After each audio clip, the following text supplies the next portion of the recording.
এই যে গাছটা দেখতে পাচ্ছেন এর নাম গাইনুরা, অনেকে এটাকে ডায়াবেটিস গাছ বলে থাকেন। এই গাছের কিন্তু অনেক ভেষজ গুণাগুণ রয়েছে। বিশেষ করে যাদের হাইপার টেনশন আছে কিংবা ডায়াবেটিস আছে তারা চাইলে প্রতিদিন ঔষধের পাশাপাশি সকালে এবং বিকালে এই গাছের পাতা 2টা করে খেতে পারেন। এভাবে ওষুধের পাশাপাশি যদি কেউ সকাল বিকাল এই গাছের পাতা খেতে থাকে তাহলে তার আস্তে আস্তে ডায়াবেটিস এবং হাই প্রেশার নিয়ন্ত্রণে চলে আসবে এবং একটা সময় তার আর ঔষধের প্রয়োজন হবে না, শুধুমাত্র এই পাতা খেলেই তার ডায়াবেটিস এবং হাইপারটেনশন নিয়ন্ত্রণে থাকবে। অনেক দেশে এটাকে সালাদ হিসেবে খাওয়া হয়।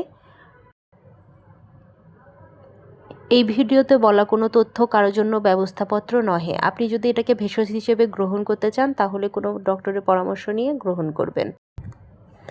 এই গাছের তেমন কোনো পার্শ্ব প্রতিক্রিয়া নেই। আপনি যদি আমার এই চ্যানেলে নতুন হয়ে থাকেন চাইলেই আমার চ্যানেলটিকে সাবস্ক্রাইব করতে পারেন।